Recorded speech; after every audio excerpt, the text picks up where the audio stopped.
കൃഷ്ണ, എല്ലാവർക്കും സ്വാഗതം. ഞാനിന്ന് പറയാൻ പോകുന്നത് ധൃതരാഷ്ട്ര മഹാരാജാവിന്റെ സ്വഭാവത്തെ പറ്റിയും അദ്ദേഹത്തിന്റെ വ്യസനത്തെ പറ്റിയുമാണ്. ധൃതരാഷ്ട്ര മഹാരാജാവ് ജന്മന അന്ധനായിരുന്നു, അല്ലേ? നിർഭാഗ്യവശാൽ ആധ്യാത്മികമായിട്ടും അദ്ദേഹത്തിന് അന്ധത തന്നെയാണുള്ളത്. പാണ്ഡുവിന്റെ മരണശേഷം രാജ അധികാരം ലഭിച്ചത് ധൃതരാഷ്ട്രക്കാണ്. യുധിഷ്ഠിര മഹാരാജാവ് വലുതായിട്ടാണ് ഇനി രാജ്യം കൈമാറേണ്ടത്.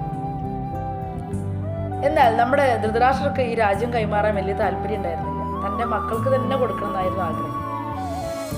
ധൃതരാഷ്ട്ര ഒരു സ്വാർത്ഥനാണ്, കൂടാതെ അധർമ്മിയുമാണ്.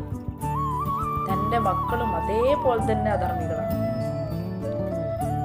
അപ്പോ ശരിക്കും സ്വാഭാവികമായിട്ട് എല്ലാ മക്കളെയും വെച്ച് നോക്കുമ്പോൾ ഏറ്റവും മുതിർന്നവൻ യുധിഷ്ഠിര മഹാരാജാവാണ്. അപ്പോൾ യുധിഷ്ഠിര മഹാരാജാവിനാണ് രാജ്യം ലഭിക്കേണ്ടത്. പക്ഷെ ധൃതരാഷ്ട്രക്കും മക്കൾക്കും അത് കൊടുക്കാൻ ഒട്ടും താല്പര്യമില്ല.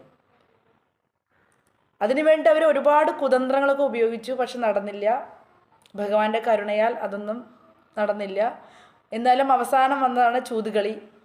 അതിൽ വനവാസ കാലമൊക്കെ ഉണ്ടായിരുന്നു അവർക്ക്, പാണ്ഡവർക്ക്. അവസാനം അജ്ഞാതവാസമൊക്കെ കഴിഞ്ഞ് പാണ്ഡവർ തിരിച്ചു വന്നപ്പോൾ അപ്പോഴും ഭൂമി കൊടുക്കാൻ ഇവർ തയ്യാറല്ല. അപ്പോൾ ഭഗവാൻ ശാന്തി ദൂതുമായിട്ട് പോയി. അപ്പോൾ ദുര്യോധനൻ പറഞ്ഞത് ഒരു സൂചി കുത്താനുള്ള പഴുതുള്ള ആ സ്ഥലം പോലും, അത്രയ്ക്ക് പോലും പാണ്ഡവർക്ക് കൊടുക്കില്ല എന്നുള്ളതാണ്. ഈ അന്യരുടെ സ്വത്ത് അപഹരിക്കുക എന്നൊക്കെ പറയുന്നില്ലേ, അതാണ് ഈ സ്വഭാവം. കലിയുഗത്തിൽ കൂടുതൽ ജനങ്ങൾക്ക് ഈ സ്വഭാവമുണ്ട്. പണ്ട് ഒരു ധൃതരാഷ്ട്രക്കൊക്കെ ഈ സ്വഭാവം ഉണ്ടായിരുന്നുള്ളൂ.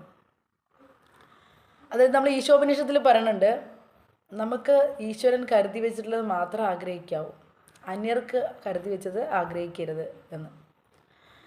ഈയൊരു നിയമത്തിനെതിരാണ് ധൃതരാഷ്ട്രം ചെയ്യുന്നത് മുഴുവൻ, അല്ലേ? അവർക്ക് അവകാശപ്പെട്ടെന്ന് മാത്രമല്ല, അവർക്കൊന്നും കൊടുക്കുന്നേ ഇല്ല. അപ്പം വളരെയധികം സ്വാർത്ഥ മനസ്സുള്ള ആളായിരുന്നു, അത്യാഗ്രഹിയായിരുന്നു, അല്ലേ ധൃതരാഷ്ട്രം. അതുകൊണ്ടാണ് യുദ്ധം വന്നത്. ധൃതരാഷ്ട്രയുടെ ഈ സ്വഭാവം കാരണമാണ് യുദ്ധം ഉണ്ടാവാൻ തന്നെ കാരണം.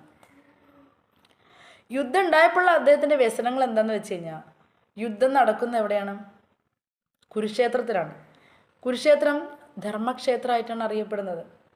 ഈ ധർമ്മക്ഷേത്രത്തിൻ്റെ പ്രത്യേകത എന്താണെന്ന് വെച്ച് കഴിഞ്ഞാൽ, അവിടെ സത്യമാണ് വിജയിക്കുള്ളൂ, നന്മയാണ് വിജയിക്കുള്ളൂ. അതാണ് ഇദ്ദേഹത്തിൻ്റെ പേടി. തൻ്റെ മക്കൾക്ക് ഒട്ടും നന്മയില്ല എന്ന് അദ്ദേഹത്തിന് അറിയാം. പാണ്ഡുവിൻ്റെ മക്കളാണെങ്കിലോ സ്വതവേ ഗുണശാലികളാണ്. അപ്പം അവർക്ക് അനുകൂലമാകുമോ എന്നുള്ള വ്യസനമാണ് ഇപ്പം നമ്മുടെ ധൃതരാഷ്ട്രക്കുള്ളത്. പിന്നത്തെ ഒരു പേടി എന്താണെന്ന് വെച്ച് കഴിഞ്ഞാൽ, ആ സ്ഥലത്തിൻ്റെ സ്വാധീനം മൂലം, ധർമ്മമല്ലേ, ധർമ്മക്ഷേത്രമല്ലേ, തൻ്റെ മക്കളെങ്ങാനും ധർമ്മിഷ്ഠരായി ഇനി പകുതി അവർക്ക്